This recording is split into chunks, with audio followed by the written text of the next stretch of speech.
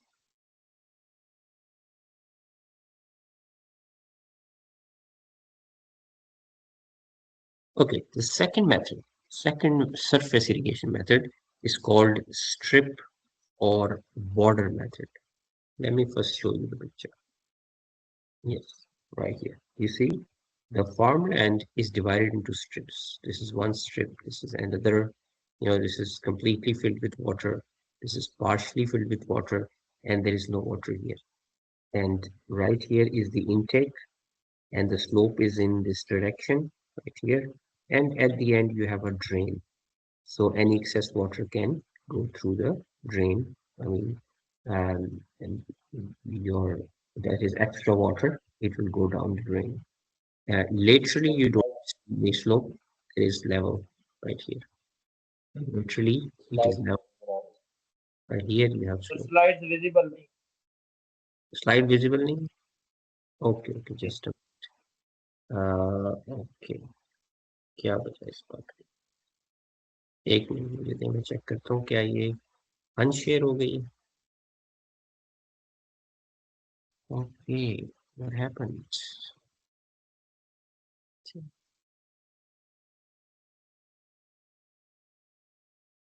जी, अब बताएं, अब विजिबल है? Yes, sir. Yes sir, अब visible. गुड. मैंने इसको स्क्रीन फुल स्क्रीन कर दिया है. अब अभी भी विजिबल है? Yes sir, अब visible है sir. Very good. Okay, so this method is called strip or border method. Why we call it strip method? Because you see the farm is divided into strips. This is strip number one, strip two, three, four strips you can see. And in between the strips, this black line is the border. Okay, so the border is dividing the strip. So if some people call it strip methods, other would call it border method. So the strips are filled with water one by one. For example, this one is completely filled with water. Here, it is partially filled, being filled. And right here is the source of the water. And you have an intake, and the water flows in this direction. And at the end, you see the drain for any excessive water. The slope is from the source of water towards the drain. And laterally, the strip is leveled. Let me show you the picture right here. Okay, right here you see a picture. This is an actual picture. For example, this is a strip, uh, and right here is the border. This is the border. This is the strip, and here you see the inlet of water right here, and the water flows towards the end. And this strip you see right here, you have inlet, and the strip is being irrigated. Okay, and right here is the border which divides it. This is the strip, another strip. This border is also called levee. Okay, so um, this is why we call it strip method or border method. So each strip is irrigated uh, based on the needs. Sometimes all the strips have to be irrigated. Sometimes, only one strip or two strips need to be irrigated. There is a video there. You can see the video later on. So I take you back to yes. Uh, Border or strip irrigation or simply border irrigation is a controlled surface flooding. The word controlled that differentiates it with the previous method. The previous method was uncontrolled flooding. There was no control. The entire piece of land is filled with water when you release the water. But here you have divided it into strips. So you can choose which strip you want to irrigate and which one you don't want to irrigate. Now, these strips are not small strips. Their width may vary from 3 to 20 meter. Okay. 3 meter is like 10 feet and 20 meter of course, more than 60 feet. So it's wide, and the length may be 100 to 400-meter long. So it's wide and long.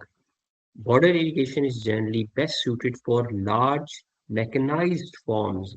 In corporate farming, we have big machines, for planting the seeds, for sprinkling the pesticides, for the fertilizers, and then for harvesting. Those big machines run in these strips. So these are uninterrupted strips. So those machines, do these things strip by strip. So machine runs in one strip first, finish the job, then move to the second strip, third strip. So strip by strip. So big mechanized farms use the strip method of irrigation. The strips are leveled between the levees or the ridges, means literally they are leveled, but sloped along the length according to the natural slope. So along the length, because we want the water to flow. If possible, the slope should be between 0.2 to 0.4%, if possible. But slope as flat as 0.1 and as steep as 2% can also be used. Okay. So um, uh, the water, because of the slope, the water flows from one end to the other end. Okay. Uh, Water from the supply ditch is diverted to these strips, which flow slowly towards downstream end, and in the process, it wets and irrigates the soil. When the water supply is stopped, it recedes from the upstream end to the downstream end. Okay, this is what we have talked.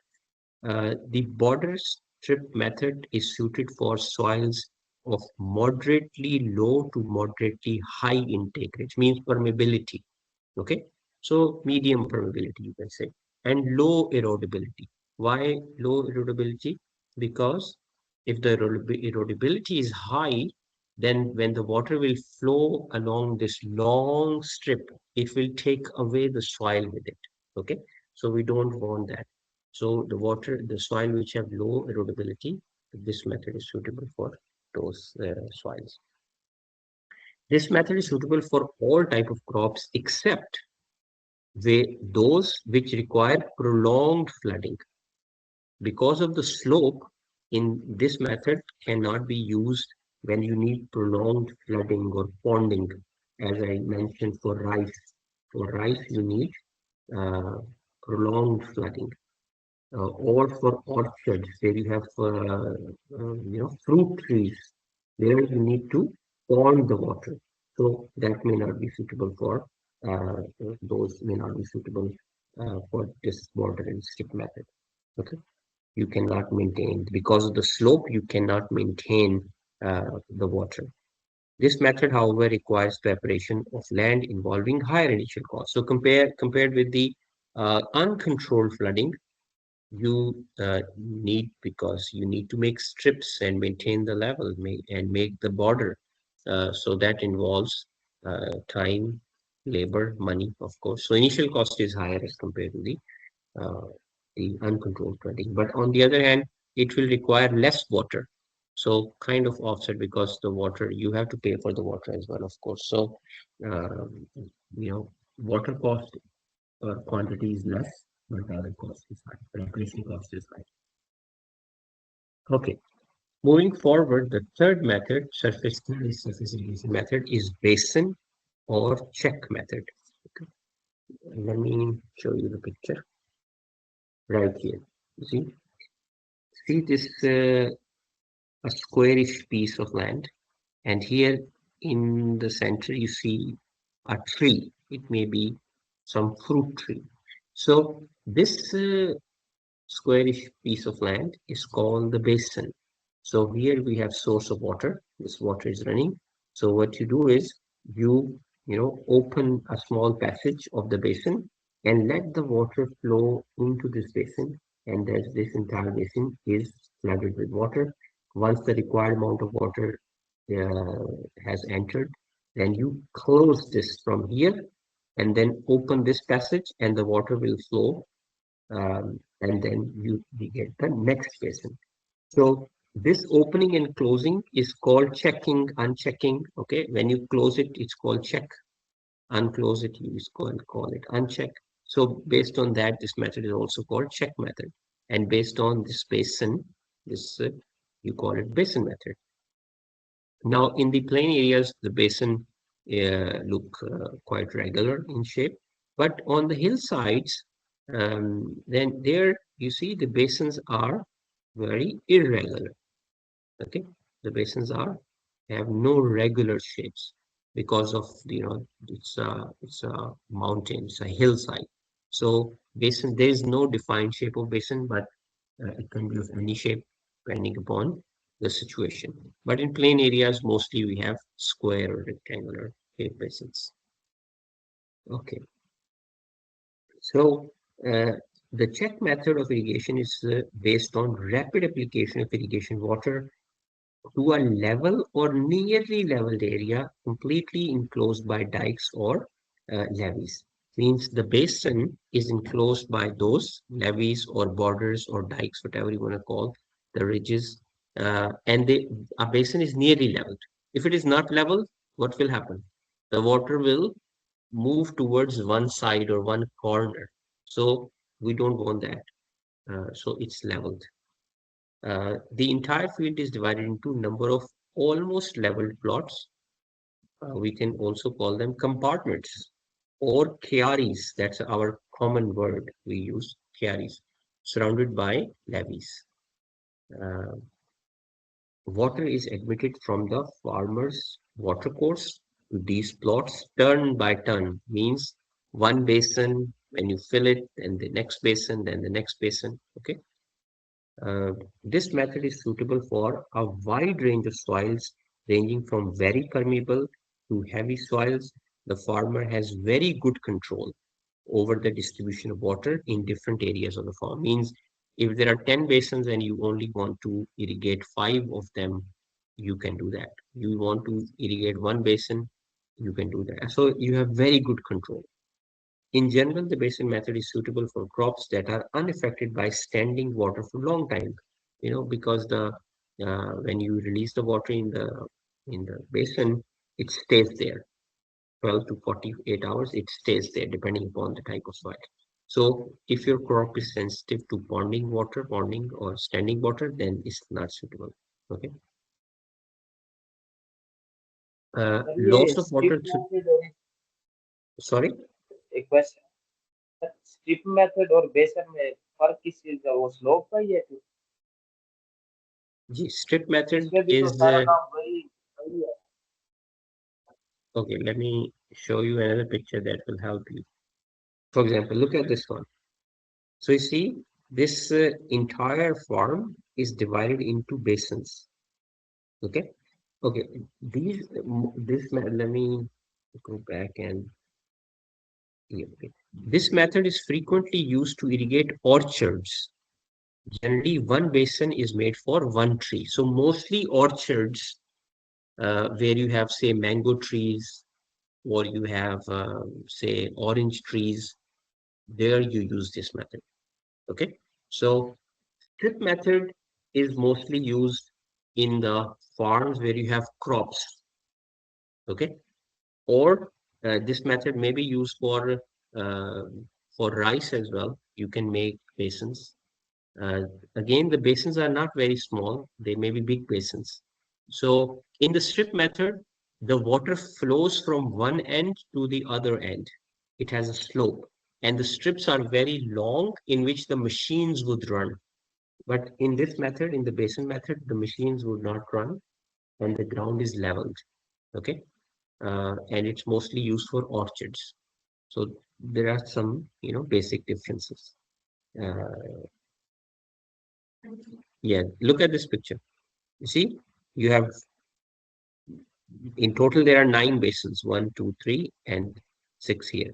So you see, right here is the water source. You open this, uncheck this, and release the water. This is filled. Then you uncheck this, the other one is filled. Uncheck this one is filled. Maybe you don't want to fill this one. There's no crop, so you just keep it unchecked. So these basins have, a, they are separated by these small borders or ridges. These borders or temporary bunds or on the edge of the farm permanent bunds, these are similar to the borders in the strips. Okay, so this is something common. But the strip is a long strip. Here you have rectangular or square uh, basins or terrace, you can also say, or chiari, you can also say. Okay, so there's a basic difference in the two methods. However, this method um, require yes, the efficiency is higher in this method. Efficiency is higher as compared to um, the uncontrolled or strip. Okay, because the basins are smaller and you can better control the water. Smaller basins means if you increase the size of basins, you increase or the strips which are very long, uh, so more surface area. More surface area means more evaporation, more percolation. So smaller division, whenever you make smaller divisions, the efficiency becomes better. Okay. However, this method requires constant attendance and work because you do from basin to basin. So all the time, somebody has to be present so that he can uh, uncheck and then check. Okay, open the water and close the water. So from basin to basin, the water is flowing fast. So he has to, be there. When the one basin is filled, he checks this and uncheck this, and the water flows forward, and then the next basin. So every from one basin to the other, uh, there you have to, somebody has to present, doing constant work. And for example, the basins you see on the terraces you see, basin is also you can call terrace. So terrace or basin you see on the hillside, there you have to have a source of water at the top. Okay, you have to pump the water, and then from that you have network of pipes which take the water to each terrace. Okay, so it's different from the plain area where the water can flow under gravity, but in this case you have to use pumping method. Okay, besides there is some loss of cultivatable area. Why cultivatable area is lost? Because you have to make bunds. These bunds, okay, uh, these bunds right here, these bunds or levees, you lose the land here, of course. So what sometimes we do is, if there are plants in between, there are trees, or it's an orchard, then on these bunds, some people grow another crop, okay, another row crop, the crops which you can, maybe vegetables you can grow, okay, which for which the plants can be planted in a row. So some people would use this land in of the bunds to grow row plants right here. On the levees you can grow row plants. So that will save you, make the efficiency of land use better. This method is frequently used to irrigate orchards. Generally, one basin is made for one tree. However, where conditions are favorable, two or more trees can be included in one basin. So you have to see the situation, the quantity of water. For example, if you have big trees like mango trees, then one basin, maybe one tree is enough. It will take a lot of water. If you have, say, orange trees, maybe you can have maybe two or three trees in one basin. Their plants, their trees are small. The water demand is less. So you have to make the decision based on the situation. Basin irrigation is commonly used for rice grown on flatlands or on terraces on hillside. Why we use basin method? Because in the basins are nearly leveled. When you release the water in one basin, it stays there. It is stagnant. Okay. Uh, And the rice is a type of crop which needs a lot of water. So water should be there, stagnant. So rice crop, this is a favorable method. This is a similar picture. You see, the whole farm is divided into so many basins, and this is your main supply of the water, uh, the water course, and then you release the water, for example, right here through this channel, and open the or uncheck and release the water in the basins you want. So wherever you want to release the water, you just break that bund temporarily and release the water. When the water is filled, you close that. Okay, you check and uncheck. Okay, so that's how this method work. Okay, so moving forward, yes, this is the suggested size of the basin. Approximate value for the maximum basin or terrace width. Okay, in the hilly areas, we use the term terrace, and in the plain areas, we use the term basin. So depending on the slope, for example, if the slope is 1%, the maximum width is 15 to 25 meter, or average you can use 20 meter. This is the width, and the length you can calculate if you get the area. So this is the suggested area based on the size of the stream, means the source of the water. In this is the flow liter per second. 30 liter per second is approximately 1 cusic. So if your source of water is 1 cusic and your sand is, say, clay, you can have area of maximum basin area of 2000 meters square. Okay, this is maximum. You don't need to follow the maximum, but this is the maximum. So you get the area from here, and this is the width. You divide the area with the width, and that will give you the length. But again, these values are maximum values. Uh, you can, you know, use appropriate based on the tree. For example, if you make a very big basin and there is just one tree inside, then the water near the tree will be useful, and the water far away from the tree may not be useful. Okay, because that may go out of the range of the roots of your tree. So experienced people would know what is the spread of the roots. So based on the spread of the roots, you can decide the size of the basin. Here is a term used, sandy loam, clay loam. Loam is a mixture of clay, silt, and sand. If the sand is more, you say sandy loam. If the clay is more, you say clay loam. Okay. So you see that clay, if you have clay, then the basin area is higher. If you have sand, the basin area is much smaller, just 200 meters square. Why? Because in case of sand, percolation is very high. So if you make big basins in the sand, a lot of water will be lost due to percolation. So as the permeability becomes higher, the area of the basin is reduced, becomes lower.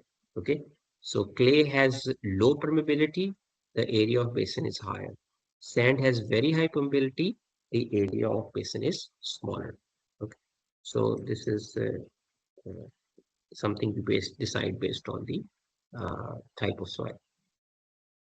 Okay, that was the third method, third surface irrigation method. Now let's cover the fourth one. The fourth one is furrow method. What is a furrow? Let me show you the picture. Yes, this is furrow. You see these channels, small channels going up to the far end of the piece of the land. These channels in which the water runs, these are called furrows. So you see, here is the source of water, and from the source of the water, you just, puncture the soil and let the water flow in. Okay.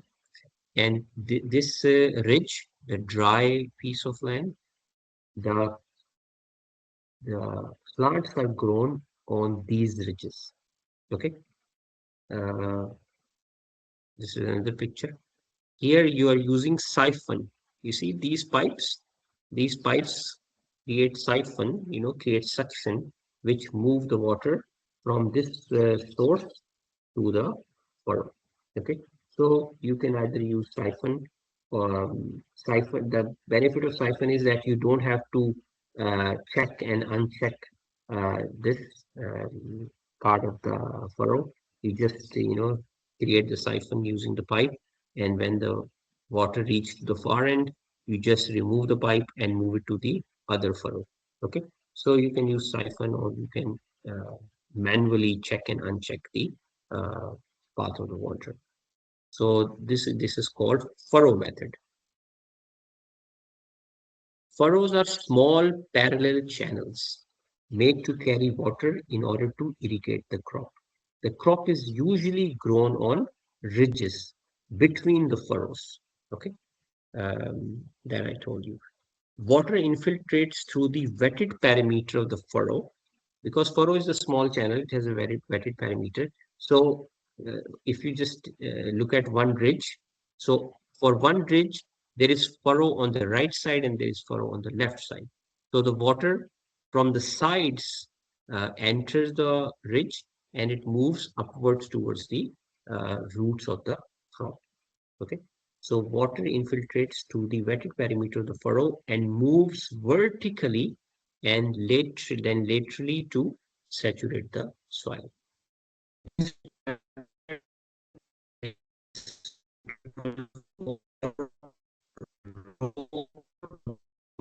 Crops which can be planted in a row, for mango trees, or orange trees, or for rice. For raw crops is good, and for crops that cannot stand in water for long period of time. In summary, the following crops are can be irrigated: maize, sunflower, sugarcane, soybean, tomatoes, vegetables, potatoes, citrus, grapes, all these. Some fruit trees, smaller fruit trees you can also use where the water demand is not high, but not for mango trees, for example. Grapes can also be, done. Water is distributed to furrows from earthen ditches through small openings made in the earthen banks, as I told you. Alternatively, a small diameter pipe of lightweight plastic or rubber can be used to siphon water from the ditch to the furrow without disturbing the banks of the earthen ditches. Okay, uh, siphon is easier actually. The pipes. Furrow necessitates the wetting of only about 20 to 50% of the field. Now, it's not like uncontrolled flooding that the entire farm is flooded with water. Uh, Ridges are dry and furrows are wet. Means you release the water. So 20 to 50% of the farm is covered with water. So efficiency is better. Loss is less. Okay. Evaporation loss is considerably less. Furrow provides better on-farm water management capabilities for most of the surface irrigation method, and variable um, and severe topographical conditions. Okay, so furrow is you know gives you better control, more efficiency.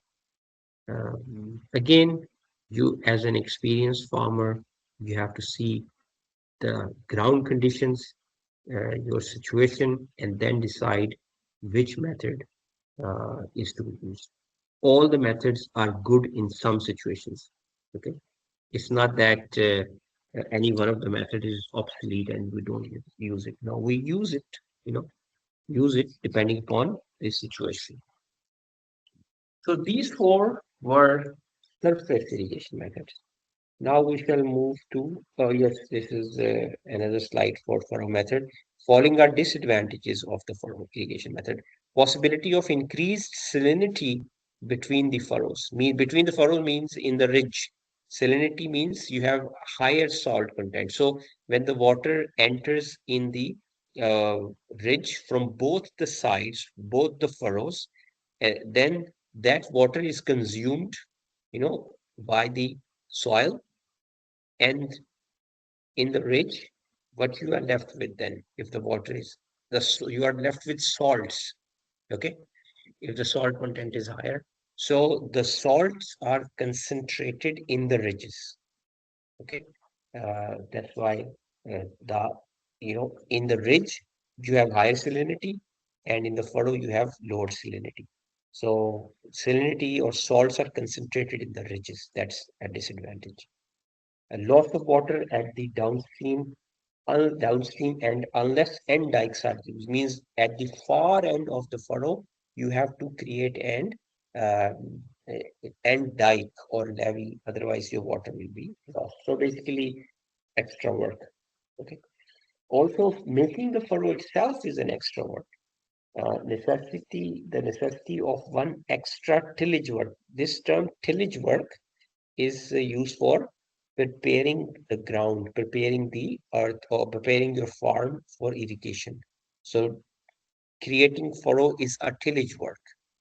Okay, so if you have to create furrow, you need more labor, and of course, you will need more money.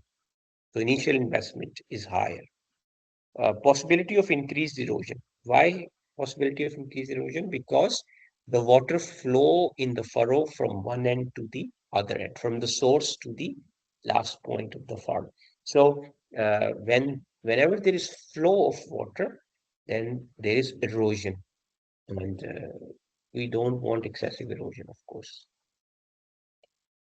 Okay, for example, in ponding, there is no erosion because the water is confined within the uh, or within the basin. So different methods have different advantages or disadvantages. Okay, just a minute, please. Give us a call. Um, okay,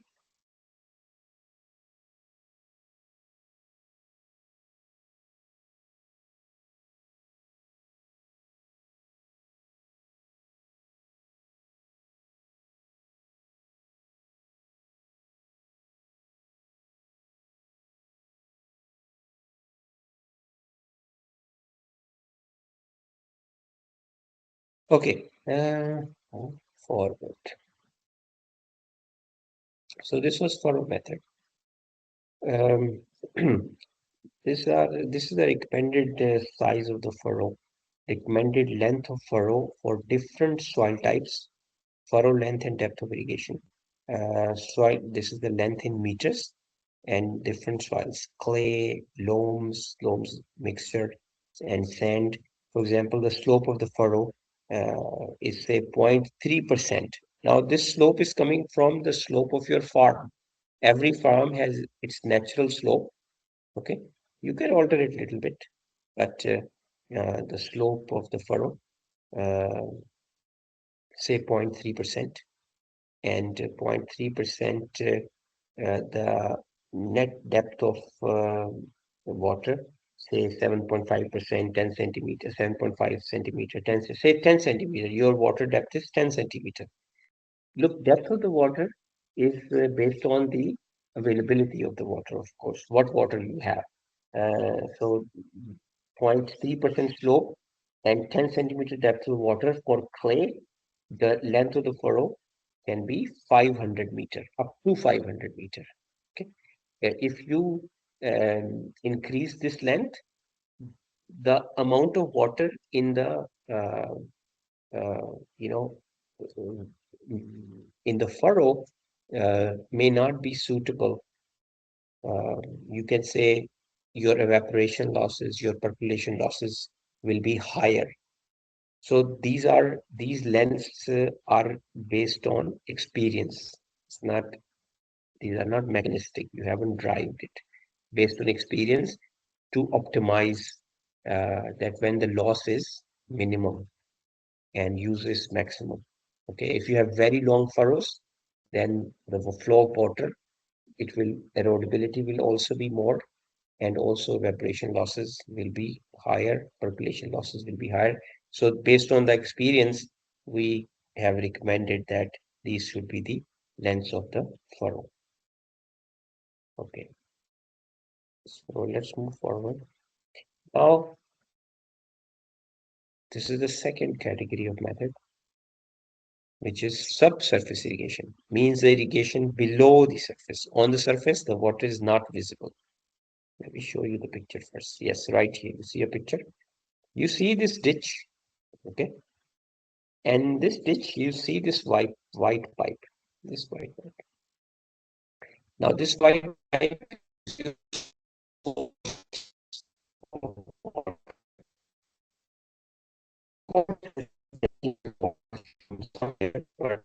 now it becomes the source. And from this, you see these black pipes.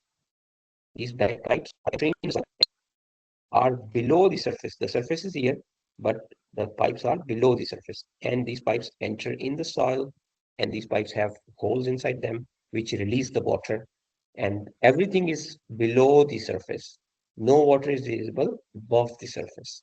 And because the source is at lower level, you have to take the water to the upper level, higher level. So what you do, you have to pump it. These pipes have to be pressurized pipe. Okay, so this is pressurized water. Um, so this is subsurface irrigation method. Subsurface irrigation or simply sub-irrigation is the practice of applying water to the soil directly under the surface. So you are directly targeting the roots. Okay. The moisture reaches the plant roots through capillary action. So the water is spread through those black pipes, and then through capillary action, it reaches the roots. The conditions which favor subsurface irrigation are as follows. Impervious subsoil layer at the depth of 2 meter or more. Means the soil under the uh, subsoil layer, impervious subsoil layer at 2, because if the soil layer is impervious, the water will not be lost. Okay, so you release the water under the roots and there is an impervious layer. So you can say the water will remain confined there and not be lost. A very permeable surface soil, for example, loam or sandy loam surface soil. So if the permeability is very high and you do surface irrigation, entire water or most of the water will be percolated and the roots will not get water. Okay, so very permeable soil you cannot use surface irrigation method. Uniform topography conditions, moderate ground slopes. Okay, so these favor that the water remain there and would not flow. Okay, in natural sub irrigation, water is distributed in series of ditches, zero point 0.6 to 0.1 meter deep. The ditch you saw, 0.6 to 0.1 meter deep, and 0.3 meter wide, having vertical sides. Okay. These ditches are spaced every 40 to 90 meter apart. So every 40 to 90 meter, they are these ditches. So it means there's a network of pipes under the soil. Okay, on the surface you don't see anything, but you see under the soil, there is an under the soil or subsurface there is a network of pipes. Sometime when the soil conditions are favorable for the production of cash crops, on small areas, a pipe distribution system is placed in the soil well below the surface. This method of applying the water is known as artificial subsurface. Okay, for if the word says cash crop. Cash crop means which are high valued or high priced. Those are called cash crops. Why for cash crops? Because uh, this network of pipe is expensive, of course, and creating those ditches, running those pipes, and then maintaining the pressure. You need some pump, and then you need some electricity to run the pump. So it needs a lot of money that you can only afford when your crop is a cash crop. If your crop is not sold high price, then of course you cannot make that investment. Okay. So you have to see which crop. So it's not for every crop. Soil that permits free lateral movement of water, rapid capillary movement in the root zone soil. Water spreads because of capillary action, and very slow downward movement of water in the soil are very suitable for artificial means that when the permeability is lower and you have good capillary movement, this method is very suitable. Okay. Uh, the cost of such method is high, however, the water consumption is as low as 1/3 of the surface irrigation method. So you see if 2/3 water means When there is scarcity of water, then subsurface irrigation method is a very suitable method. Okay. Okay. Then another one is sprinkler irrigation. Let me show you the picture of sprinkler irrigation. Yes, this is better. You may have seen sprinklers in the lawns in the city. We have lawns in public buildings or in the parks. So you have sprinklers. This is a sprinkler. Okay. Right here is a sprinkler, and the sprinkler is sprinkling the water. Okay. Sprinkling the water. And you can see that it has high pressure. Okay. Why you need the pressure? Because you want to sprinkle far away. Okay. Um, so you sprinkle in the air, and then the water falls on the crops just like a rain, just like rain. Okay. So it's like artificial rain. This is a closed look of the sprinkler. This is an old design made of metal, and this is a new design made of mostly plastic. You see, this does not rotate, but the water is everywhere in all 360. And this one, the water stream is on one side, but the sprinkler rotates. So when it rotates, it covers all the 360 degree. Okay. These are also sprinklers. This is mostly, you see, in corporate farming, you see these big frames with the wheels, and you see these hanging pipes.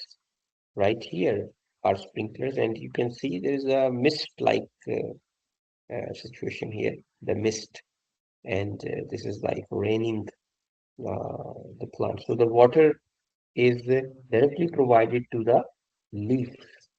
It's not coming through the roots. It's falling like rain. Okay. So as I said that it's like rain. So you basically spray the water. Okay.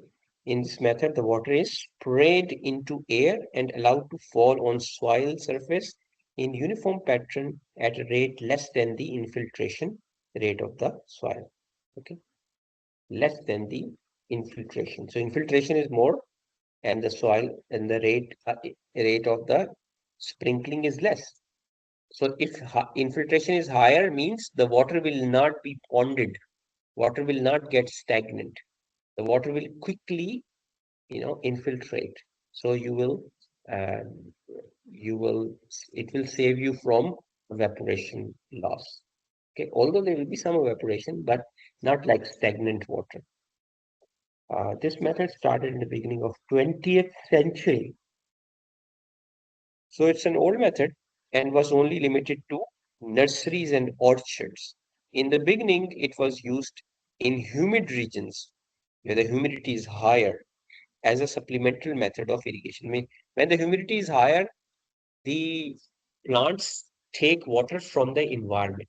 So for higher humidity regions, this method was used uh, so that the plants cannot get 100% water from the environment. So whatever is people would fulfill that shortage using these sprinklers. That was initially the idea. This method is popular in developed countries, but in the developing countries is also gaining popularity, and it is used for all type of soils. Okay, falling conditions are favorable. Very pervious soils which do not permit good distribution. If the soil is very pervious, so if you know pond the water, it will quickly percolate, and the roots will not get the water. Okay, so ponding may not be helpful. So this sprinkler may be helpful. When the slope is steep, if the slope is steep or you have erodible soil, you cannot use any method in which the water flows. It will flow quickly away and take the soil as well, and the roots will not get water. Okay. So uh, type of situations are favorable. When you have too small irrigation channels which are too small to distribute the water efficiently by the surface irrigation means in other words, the quantity is very less. The distribution of the canals or channels are very small. So you cannot, if you use the conventional method, you may not be able to irrigate the entire farm. Okay, maybe half of the farm can be um, can be irrigated with that quantity. So you sprinkle it over the entire farm. Okay. Sprinkler system has several features. For example, you use small amount of water. Small amount of water can irrigate large piece of land. Light and frequent irrigation means when you need some small quantity of water, you just, sprinkle less water. When you need more quantity, you sprinkle more water. Depends on the valve, how much valve you open. Okay, so you have better control. You can easily measure the quantity of water because the source of water is a pipe. So on the pipe, you can just install the meter and you can easily do the measurement of water. Okay. It causes less interference with the cultivation and other farming operations. It means that the water is sprinkled from the air and it is just on one spot. There is a sprinkler, so any other activity, no interference with the plants. Sprinkler irrigation reduces percolation losses and increases evaporation. Yes, now this evaporation loss, the water is not stagnant, so that part, it's not that it's evaporating from the stagnant water, but because the water is sprinkled in very small drops, so those small drops can get evaporated easily. Okay, so that is a disadvantage. That small drops like mist can get evaporated. Okay, wind also affects it. If the winds are, you have high speed winds, then the water you are sprinkling will be blown away by the wind, and the water and soil will not get water. Sprinkler application efficiency should always be more than 75% so that the system is economically viable. So you have to assess the condition of the soil, its percolation, winds, temperature. So that will decide that what amount of water will be lost.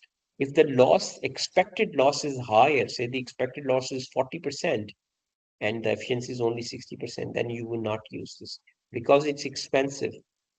I say you need pipes, in pipe network, you need pumps, you need motor, you need, electricity. So, it's expensive. So if the loss of the water is higher, you cannot justify the cost you're spending on this. You see this, you have a diesel engine, you have the centrifugal pump picking up the water from the source, okay, source of water, whatever it is. And then you have, this pressure gauge, the gate valve, you have these main pipes, you have these laterals, and then you have these sprinklers. So there's an entire system. This system to maintain for common farmer is not easy. Common farmers don't have a lot of money. So this system is only used when you can justify that the investment will be recovered and the water will be used efficiently, at least 75% efficiency. Okay. Okay, here is a comparison between basin, furrow, and sprinkler method. Water use efficiency. What is water use efficiency? It's crop mass in kilogram produced per unit of water. Means what meter cube of water you are providing. So for 1 meter cube of water, how many kgs of crop is produced? Okay. So for every cubic meter of water, the amount of the crop produced in kilograms. That's called water use efficiency. So water use efficiency is much higher in sprinkler versus furrow versus basin.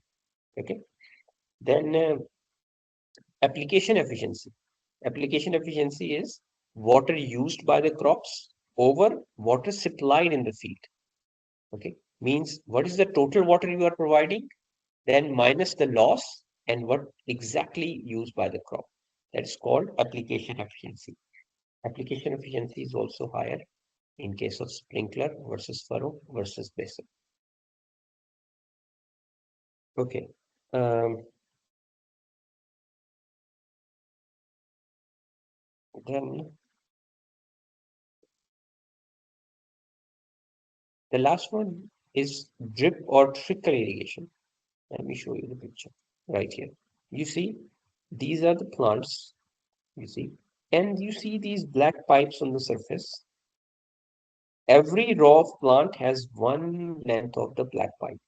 Now, wherever is the plant, example, this is the plant, here in the pipe there will be a hole or a couple of holes, and from those holes the water will drip and directly go to the root of the specific plant. So at every plant there are holes for dripping the water. That's why it's called drip irrigation or trickle irrigation. The water drips or trickles directly to the roots. Okay. These are the components of the drip irrigation. Pipes. Sometimes you have computer control. Sometimes it is manual. Sometimes you have sensors near the roots. So sensors sense that the roots need the water, and automatically the water will be released to that specific plant. Maybe one plant needs the water, but the other one doesn't need. So the sensor will decide which plant needs and which plant doesn't need. So every plant has sensor, uh, but again, that is somewhere where you have good amount of money available. And there are other pipes and elbows and other attachments.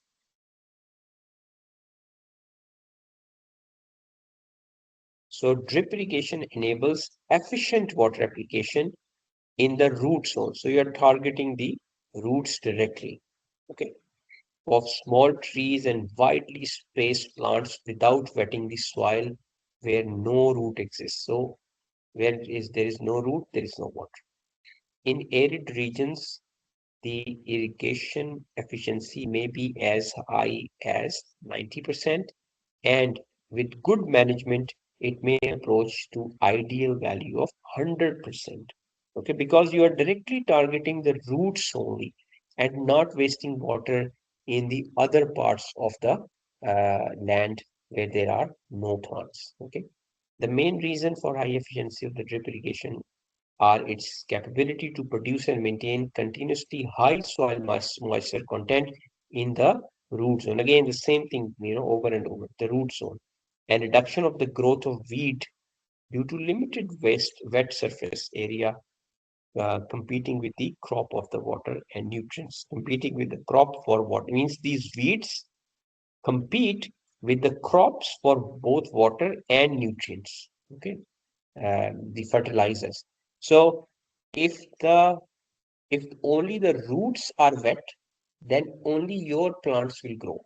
The other part of the farm, the soil is dry. If the soil is dry, then the weed will not grow.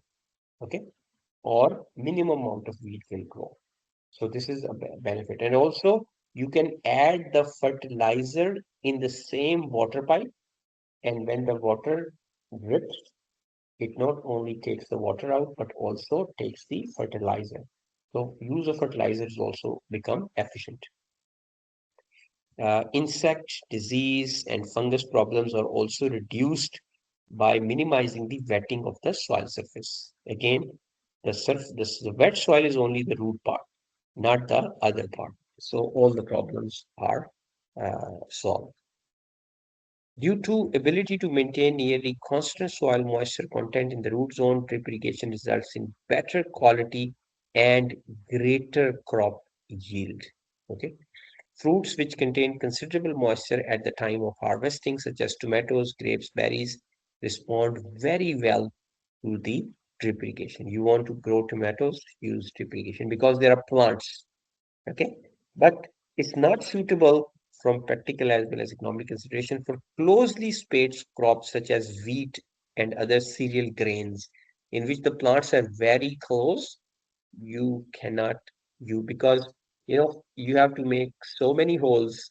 It will be as if you are irrigating the entire, ridge or entire furrow. So it's better to make furrows when you have closely spaced plants instead of having pipe network. So this is more suitable when you have reasonably spaced plants. Okay. One of the major problems of triple irrigation is clogging of the small conduits and the openings. So those openings for dripping the water, they get clogged. Okay. Opening in the emitters due to sand or clay particles, debris or chemical or organic growth, all these reasons can clog those holes. So that would need attention of the farmer. He has to check frequently that if some plants are not getting water, if the plants are not getting water, those holes have to be unclogged. Okay. In drip irrigation, only a part of the soil is wetted, and hence it must be ensured that the root growth is not restricted. Enough water is being means we don't want that the water is too less for the plants. So you have to maintain uh, the reasonable quantity of water for all the plants. Okay.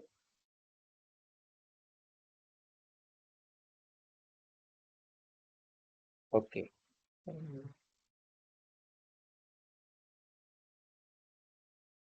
Okay. Another problem of drip irrigation is on account of dissolved salt left in the soil as the water is used by the plant. Because the water does not flow, it just, target the root. The root uses the water and the salts remain there. Okay. If the rain water flushes the salt near the surface down into the root zone, severe damage to the crop may result. Okay, in such situations, application of the water by sprinkler or surface irrigation may become necessary. So you see, every method has a downside, uh, and this method also has a downside. There may be concentration of salts, and if there is rain or something, and that excess amount of salt, you know, goes to the root zone, then you can your plants can be very negatively affected. Drip irrigation has several irrigation. It saves water, enhance plant growth, crop yields, crop yields, saves labor, energy, save labor and energy, control weed growth, cause no erosion because no flow of water, does not require land preparation. Once you lay the pipe network, it remains there. You just keep on planting the plants, and improves fertilizer application efficiency because you can just release the fertilizer in the pipes and it get mixed with water and uh, the fertilizer are applied at the same time. Okay. However, this method of irrigation does have some economic and technical limitations, as it requires high skill in design, installation, and subsequent operation. You have to maintain it. Okay, maintenance is important. If the holes are clogged, of course, the plants will not get water. Approximate cost reported in 2009 was 75,000 per acre or 70,000 to 100,000 per acre. There are two different sources, one source and another source. But that was long time ago. Now it must be three times. Okay. Must be very high. Maybe 3 to 4 times you can say the cost per acre. So you have to see if you have that much amount of money. If you have it, then you should spend it. Okay. Components of depreciation. Comparison of drip and furrow. Um, so uh, Nazir Bey et al., maybe an Iranian scientist, I think, 2005 compared furrow, which is conventional, and drip irrigation corn yield, you know, only on corn, and for 2 consecutive years. It was found corn is also called maize. It was found that maize irrigation water use for furrow irrigation range from 547 to 629 millimeter per year, means depth of water, compared with 371 to 428 millimeter per year of drip irrigation, means he has calculated equivalent depth. So if you use furrow, this is the depth of the water you need, and this is the when you use the drip irrigation. So you don't have to memorize the depth. You just memorize this that you save 32% water if you use drip irrigation for corn versus you use furrow irrigation method. Okay, so this number, keep in mind 32%. Sometimes I ask this in quiz. So you should know you can form, and again, this is for maize. You change the crop, this number may change. So, but just give you an idea that drip irrigation is, in drip irrigation, you save water as compared to furrow irrigation. Okay.